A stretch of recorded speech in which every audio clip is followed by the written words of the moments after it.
Bienvenue à tous, vous regardez Midi Ensemble, c'est l'heure de notre grand dossier de la semaine. Aujourd'hui, nous allons parler du passage difficile de l'enfance à l'âge adulte, la crise d'adolescence. C'est une épreuve obligatoire, elle suscite beaucoup d'interrogations, voire une certaine appréhension chez les parents.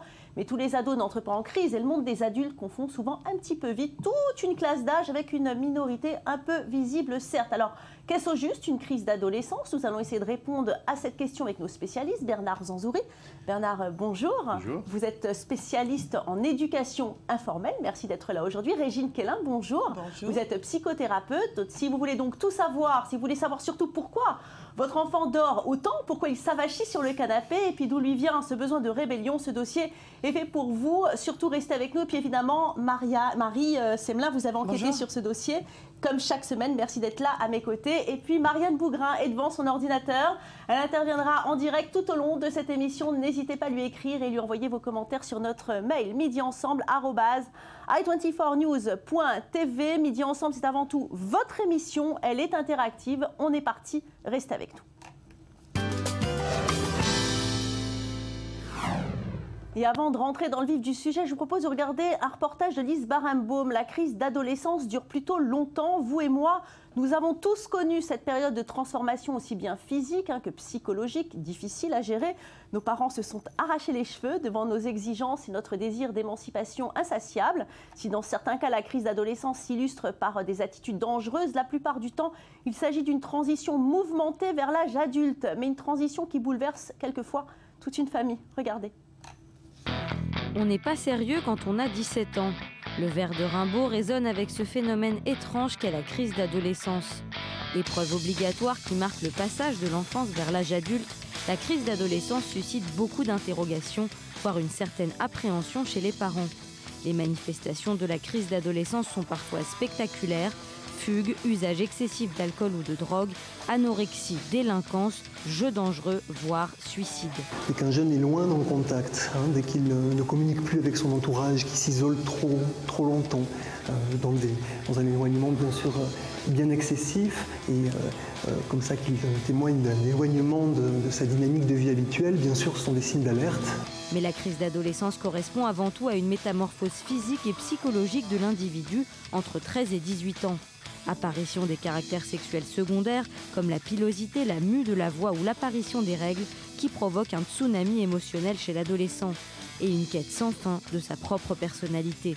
Quand tu es adolescent, tu cherches une identité. Pour moi, c'est la mode qui m'a donné cette identité. Aujourd'hui, je ne regarde plus ce que portent mes copines, je n'ai plus envie de leur ressembler. Je veux avoir mon propre style.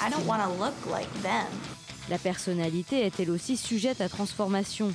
Rebelle et extravertie ou au contraire effacée et repliée, la personnalité des ados conditionne des réactions différentes face à l'angoisse que peut représenter pour eux le fait de devenir adulte.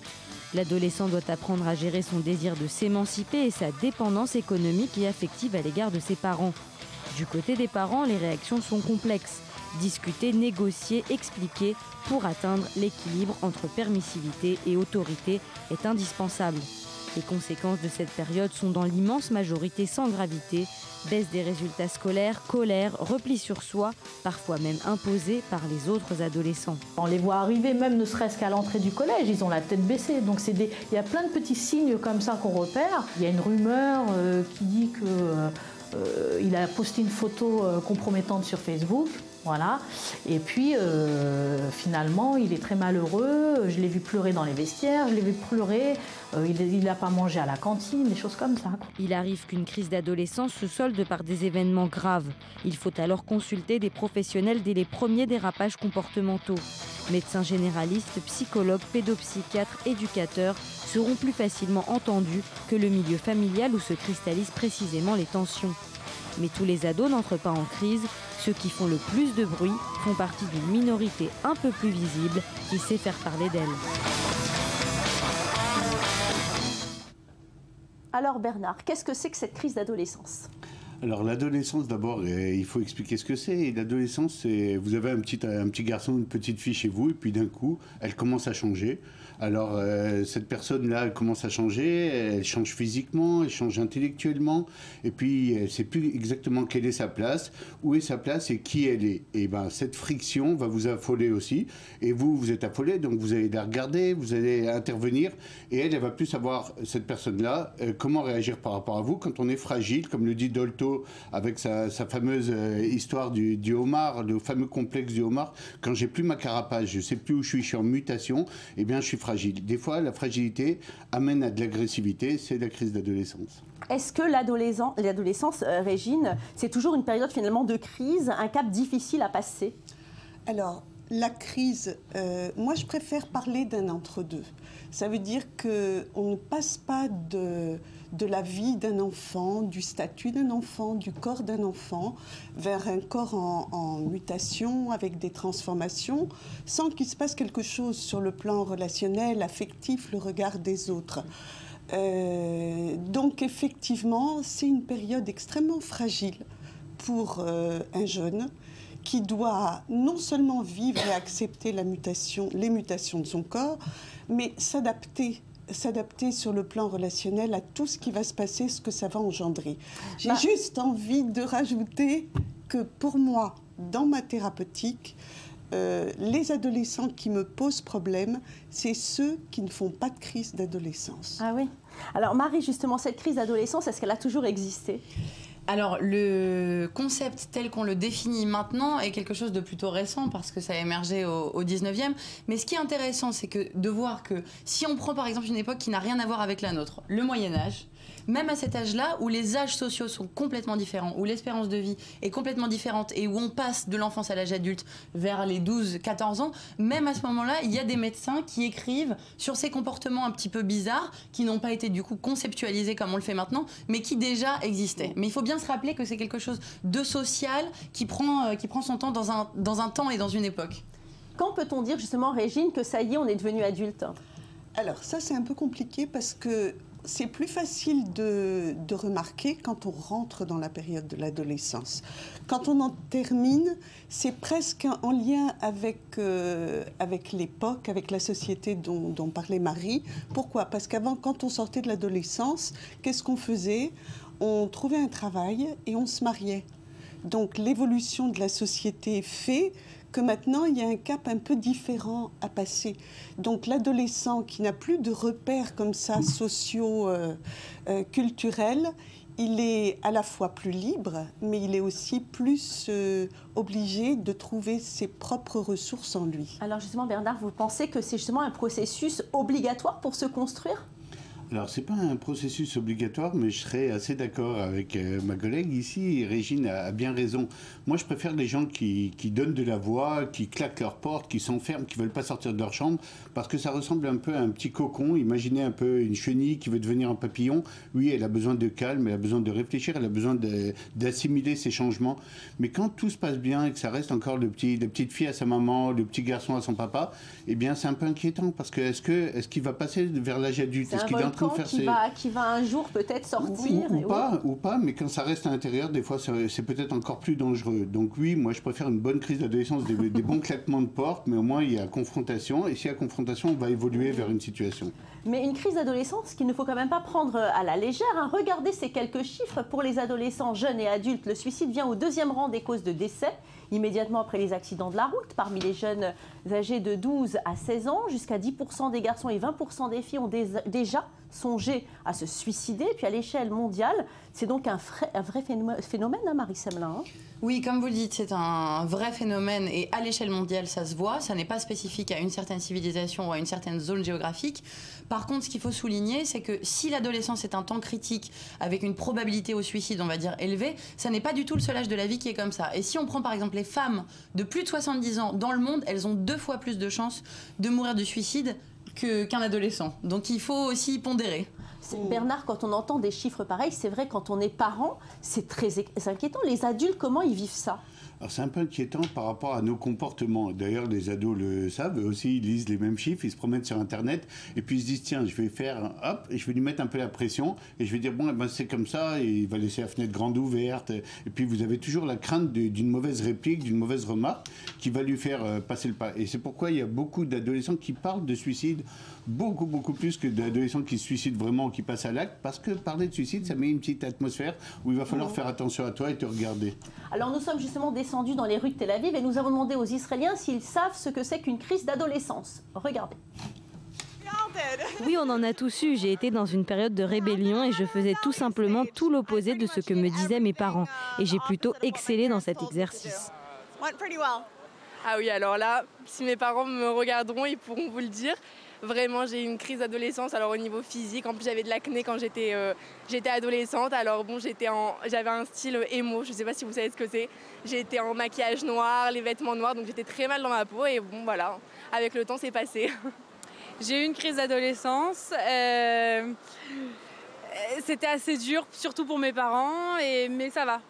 Ça va mieux maintenant. Tout va bien. Je suis en Israël et je le gère mieux. Non, je n'ai pas vraiment eu de crise d'adolescence parce que j'ai eu 2 frères plus grands que moi qui m'ont aidé dans cette période. Non, moi je n'ai pas vraiment eu de crise d'adolescence, mais beaucoup de gens ici en ont eu. Non, je ne pense pas avoir eu de crise de l'adolescence, plutôt une crise de l'armée, mais mon adolescence s'est plutôt bien passée. Alors justement, on le voit, la crise d'adolescence, tout le monde connaît, mais en Israël, c'est un petit peu particulier car à 18 ans, il y a l'armée. Bernard, est-ce que vous pensez finalement que l'armée fait le travail des parents ? Alors pas au niveau de l'éducation, mais au niveau des repères. Parce qu'à l'armée, tout est bien cloisonné. On sait exactement qui est qui, on a des horaires très fixes, et donc ça remet un peu les pendules à l'heure et des choses en place. Donc oui, l'armée fait un certain travail à ce niveau-là. C'est clair, quelle est ma place ? On avait dit tout à l'heure qu'on a des problèmes de l'adolescence, et je ne sais plus qui je suis, et je ne sais plus comment me repérer. Ben là, il y a des repères partout, et on sait tout le monde qui il est, grâce à un petit grade sur l'épaule, et à des ordres bien clairs. Marie ? Mais je pense que justement, il faudrait regarder cet impact du service militaire et d'une société militarisée dans son ensemble, son impact psychosociologique. Moi, je serais très intéressée, je ne connais pas d'études qui ont été faites sur ce sujet, mais je serais très intéressée de savoir, d'en connaître les résultats, parce qu'on voit même les rapports ici entre les gens sont différents, sont parfois un petit peu durs, et ça pourrait probablement venir aussi de ça. Peut-être. Allez, on va tout de suite retrouver en tous les cas Marianne, qui est devant son ordinateur. Marianne, bonjour. Oui, bonjour Valérie. Des questions téléspectateurs, évidemment. Oui, alors des questions, celle d'une téléspectatrice qui nous demande quelle est vraiment la différence entre une crise d'adolescence et une dépression. Est-ce que ces jeunes, justement, ne sont pas plutôt dépressifs? Donc, quels sont les signes de la dépression et quelle est la différence? Régine? Alors, c'est vraiment une question intéressante parce que vous parliez tout à l'heure du suicide. Heureusement, c'est un adolescent pour 10 000, donc il faut relativiser. Par contre, il y a des adolescents dépressifs et il y a des adolescents déprimés. Et ce n'est pas tout à fait la même chose. La déprime de l'adolescent qui claque la porte, qui s'enferme, etc., en général, c'est passager. La dépression d'un adolescent, il y a des signes, c'est le repli sur soi, des troubles du sommeil, des troubles alimentaires, une impossibilité de se concentrer à l'école. Enfin, ce sont des choses beaucoup plus graves et qui s'inscrivent dans le temps. Et c'est là où, effectivement, les parents doivent être vigilants. En tout cas, on se souvient du film La Fureur de vivre, ce film américain culte de 1955 avec James Dean et Natalie Wood. C'est l'histoire d'un jeune adolescent accablé par les problèmes familiaux. Marie Semelin. Oui, je pense que tout le monde l'a vu au moins une fois. Et ce qui est intéressant, c'est que le réalisateur montre un adolescent en crise, James Dean, mais aussi des parents qui ne sont pas forcément non plus au top. On peut le regarder. What's the matter with you anyhow? He's just loaded, honey. I was talking to Jim. Well, I'd like to just explain. You see, we just moved here, you understand, and the kid hasn't got any friends, you understand, and we moved into it. Will you hold it, Jim? Tell him, man, why we moved here. Will you hold it? You can't protect me. Do you mind if I try? Do you have to slam the door in my face? I try to get to him. What happens? Don't I buy everything you want? A bicycle? You get a bicycle. A car? You buy me many things. No. Well, not just buying. Well, we give you love and affection, don't we? Well, then what is it? Was it because we went to that party? Well, you know what kind of drunken brawls those kind of parties turn into. It's not a place for kids. A minute ago, you said you didn't care if he drinks. He said a little drink. You're tearing me apart! What? You say one thing, he says another, and everybody changes back again! That's a fine way to behave. Well, you know who he takes after. Oh! Et oui, la famille, hein, l'encadrement, les adolescents en crise, les parents en souffrance, autorité, démission, culpabilité. Comment aider et surtout comment se comporter, Régine? Par rapport aux parents, par rapport aux adolescents, je crois que c'est simplement remettre les pendules à l'heure de façon très simple, en expliquant déjà aux parents que c'est une nécessité, la crise d'adolescence. C'est une sale période, je pense que je ne connais pas beaucoup de parents qui étaient très heureux, mais que lorsque le ciment affectif et les bases, l'autorité, le cadre à la maison est fait, ça se passe mieux. À certains moments, comme disait Bernard Sarru, dans les portes, ça crie, mais il y a une façon aussi de calmer. Oui, Bernard. Je voudrais rajouter juste une petite phrase par rapport à l'extrait qui est fantastique. On a dit que l'adolescent est en construction, il essaye de passer et de devenir un adulte. Donc il a besoin de points de repère, il a besoin de modèles. Or là, on a des parents qui sont tous sauf des modèles. Ils n'ont pas fini leur crise d'adolescence. La responsabilité des parents. À partir de quel modèle je vais essayer de grandir, tout de suite. Il y a pas de Allez, chers amis, je vous propose de faire une courte pause et on se retrouve tout de suite après pour continuer de parler de la crise d'adolescence. À tout de suite.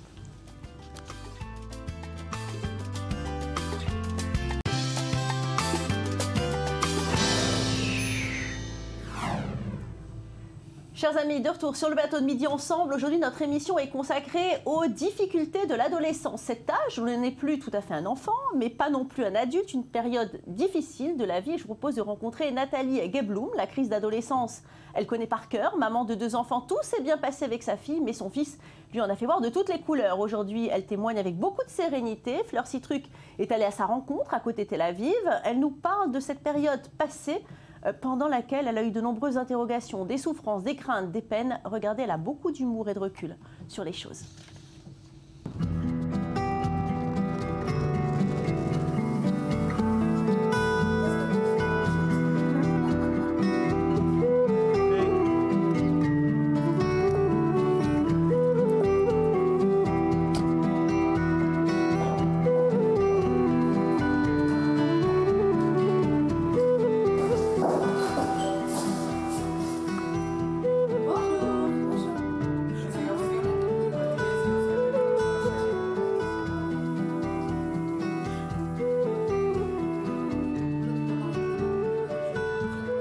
Nathalie Blum, bonjour, merci de nous recevoir chez vous au nord de Tel Aviv. Vous travaillez dans une ONG qui aide les jeunes en difficulté, mais c'est la maman que je viens rencontrer aujourd'hui, la maman d'un Binyamin qui vous a causé beaucoup de soucis. À partir de quand vous vous êtes inquiétée pour la première fois? À vrai dire, je me suis inquiétée à la maternelle quand il a commencé à jeter des casseroles à la tête de la ganénette. Il était très dissipé, très indiscipliné.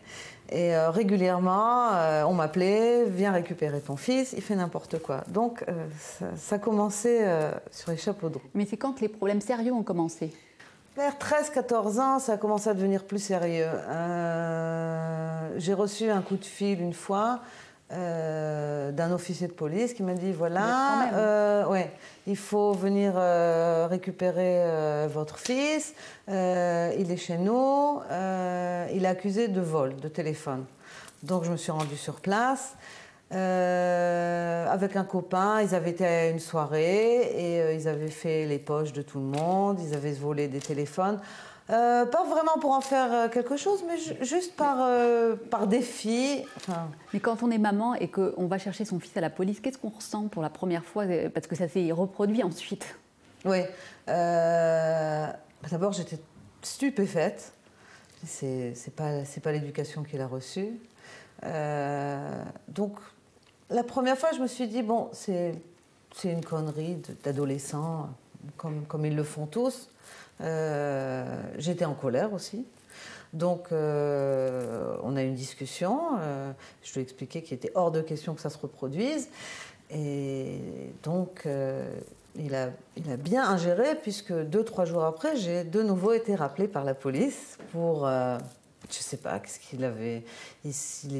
s'était battu. Donc en fait, il a commencé à fréquenter vraiment beaucoup les il a commissaires de commencé à police. avoir de mauvaises fréquentations. Enfin, d'un autre côté, ses copains aussi avaient de mauvaises fréquentations qui étaient lui.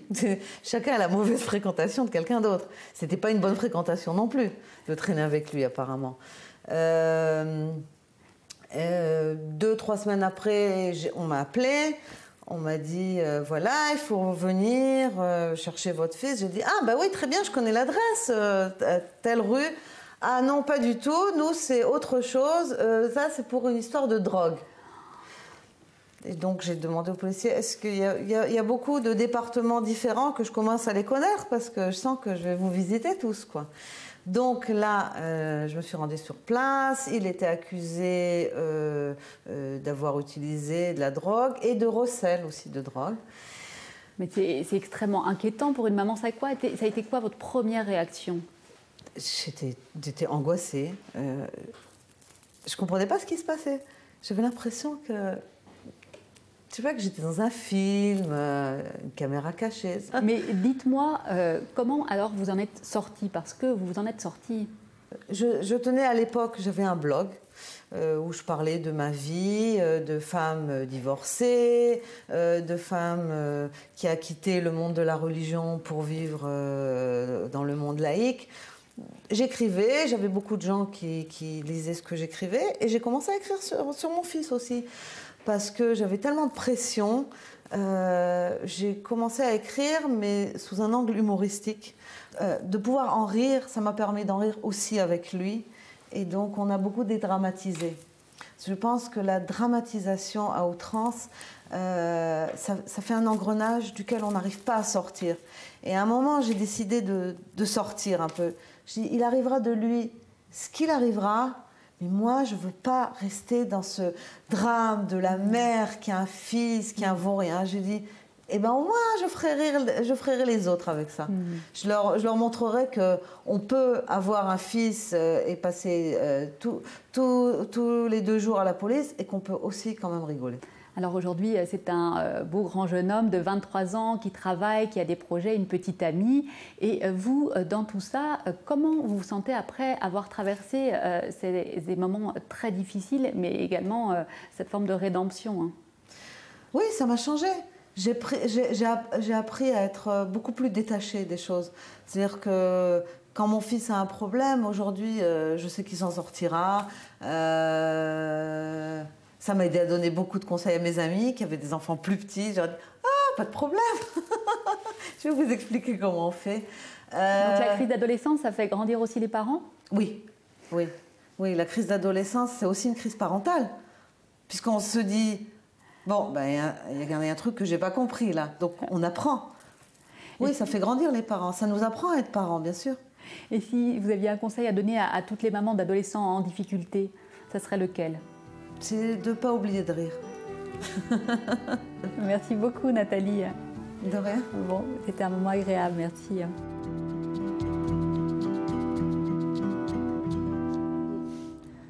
Alors quand cette crise d'adolescence est passée, on rigole. Elle est très drôle, hein, cette maman, mais heureusement que tout ça c'est derrière elle. Elle dit qu'il faut rire. Je crois qu'on a envie de tout, Bernard, sauf de rire à cette période-là. Alors c'est peut-être une erreur d'ailleurs, parce qu'effectivement on est le nez dans le guidon, donc on est super énervé, et puis on dort mal la nuit, on pense qu'est-ce qui va lui arriver, est-ce qu'il ne va pas lui arriver malheur. Mais d'un autre côté, si on n'arrive pas à dépassionner un peu la relation, il y a aussi beaucoup de choses qui sortent du ventre. C'est notre petit bébé qu'on a porté, puis qu'est-ce qu'il a à se transformer, ça devient un monstre terrible.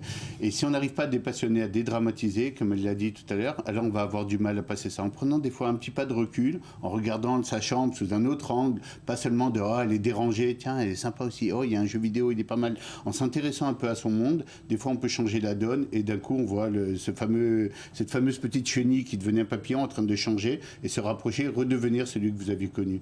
En tous les cas, c'est une vraie épreuve pour les parents. Il n'y a pas un guide pour mieux passer l'étape? Alors, j'ai pas encore fini mon livre, mais je viendrai vous le vendre bientôt aussi. Il y a plein de guides et plein de conseils. Le seul problème, c'est que les conseils, vous n'êtes pas énormément... Vous n'avez pas vous promener avec le livre en disant « Attention, alors là, il m'a répondu ça ». Non, c'est une attitude à adopter, mais ça, on peut le faire avec des professionnels. Il y a beaucoup de travail. C'est peut-être un problème aussi de conflit de génération, non? si vous le voulez, mais non, je ne suis pas sûr. Je pense qu'on a tous aussi, nous aussi, un adolescent. Nous, on s'est adapté, on est devenu adulte. Comment? Eh ben, on a fini l'adolescence parce qu'on a eu plein de responsabilités, plein de choses à faire. Mais quelquefois, on irait bien retourner là-bas, voir finir des cercles qu'on n'a pas terminés. Et en fait, des fois, on est aussi peut-être un peu jaloux, on ne s'en aperçoit pas. Mais lui, l'adolescence, c'est vivre au jour le jour. Nous, on ne sait plus vivre au jour le jour, on est toujours dans des projets futurs. Lui, c'est vivre la vie au jour le jour, à la semaine. Et quelque part, on est peut-être un peu envieux. Alors, heureusement, on vient de le voir, hein, ça passe, Régine, mais en tous les cas, il y en a certains qui sont d'éternels adolescents. Quand peut-on parler de pathologie? Alors ça, ce sont vraiment deux choses. Il y a des gens, effectivement, qu'est-ce que c'est dans ces cas-là? Les éternels adolescents sont les gens qui n'arrivent pas à s'engager dans la vie active, dans la vie adulte, prendre des responsabilités, même s'ils sont mariés, même s'ils ont des... Ça, c'est des gens comme ça qu'on connaît beaucoup. Maintenant, les pathologies, c'est vraiment une autre chose. On a parlé tout à l'heure du suicide. Heureusement, c'est 1 pour 10 000. Par contre, il y a des pathologies qui, en tant que professionnels, qui nous inquiètent. Ce sont les troubles du comportement, des troubles dépressifs, des troubles anxieux, les dérives des comportements alimentaires, des conduites suicidaires, de la violence. Tout ça, là, on peut parler de pathologie. Et c'est là, justement, qu'il faut consulter. Justement, expliquez-nous, une psychothérapie pour adolescents, c'est pareil qu'une psychothérapie pour adultes? Pas du tout.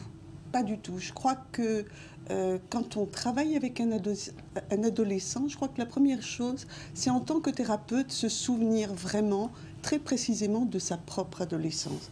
Parce qu'on ne peut pas s'adresser à lui ni en tant qu'enfant, ni en tant qu'adulte.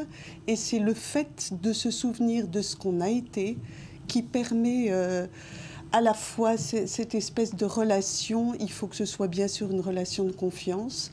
Mais c'est pas une partie toujours simple que d'établir le lien avec un adolescent. Mais Marie, quand même, les parents, ils ont quand même une grosse part de responsabilité. Ils sont pas tout blancs là-dedans. Oui, ça fait écho avec ce que vous dites de se rappeler de sa propre adolescence. Je pense que c'est un processus qui est quand même très difficile. Et moi, il y a un sociologue que j'aime bien qui s'appelle Michel Fize, qui lui a fait ce renversement de concept. Tout est toujours pointé sur l'adolescent et lui dit, mais attendez, les parents aussi, ils peuvent avoir des crises de la maturité. Il ne faut pas que regarder l'adolescent et surtout, notre société a tendance à regarder l'adolescent comme un espèce de monstre que vous décriviez avec 8 têtes, on ne sait pas comment le gérer, on ne sait pas comment se faire, un truc très très noir. Et Michel Fize dit, comme vous le disiez, il faut qu'on change notre regard et qu'on considère que ça peut être aussi l'une des périodes les plus créatives et les plus originales de notre vie. En tous les cas, Régine, moi je reprends votre expression et vous dites que les adolescents ont des chagrins du corps. Oui, c'est fort. Oui, j'aime bien ça parce que je crois que c'est peut-être aussi ma formation où je travaille avec eux aussi bien au niveau du corps que du verbal et du psychologique. Mais les chagrins du corps, c'est pas rien que de voir son corps se transformer.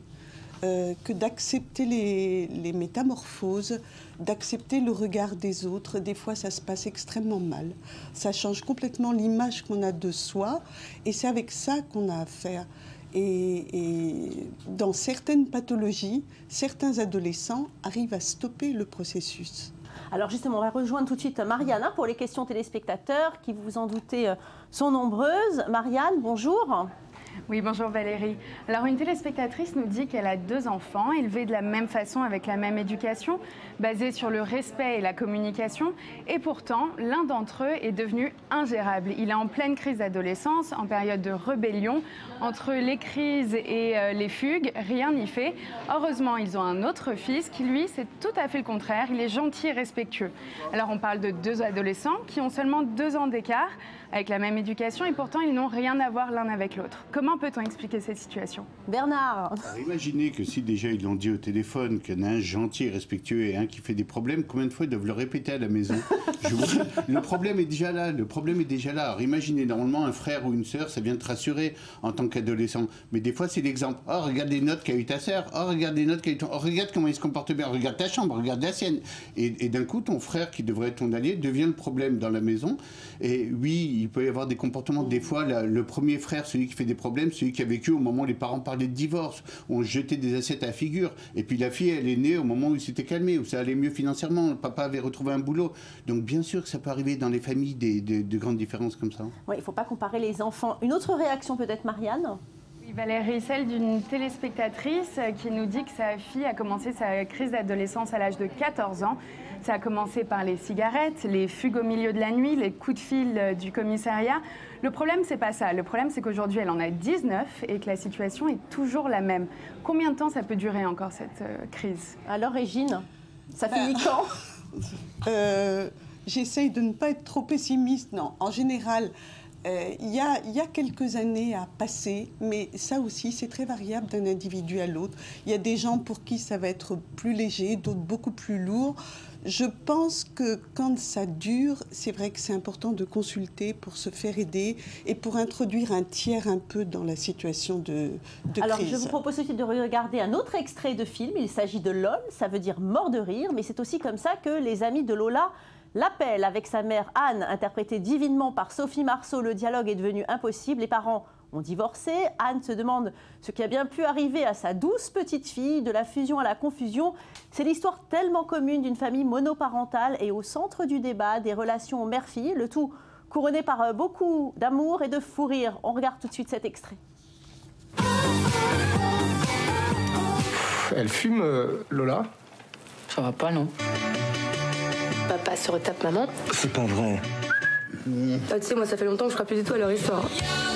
Tu vois pas d'autres femmes à part moi? Je vais te demander un service. Tu veux pas qu'on fasse l'amour? Ça fait 8 ans qu'on se connaît. Mais fais-le avec ton mec. Lui, je lui ai dit que j'avais déjà couché. Mais j'ai pas envie qu'il sache que j'ai menti. Vous êtes vraiment tarés, les meufs. Je l'aime. Lola! Alors, on commence par quoi? Les pétards ou les capotes? C'est pas moi, hein? Oh, maman, ça va, hein, c'est pas drôle. Mais t'as pas une crise pour quelques malheureux pétards, alors toi, t'en fumes tous les soirs dans ta chambre, quand même. Si je te chope encore une fois avec ça à la maison, tu sais quoi?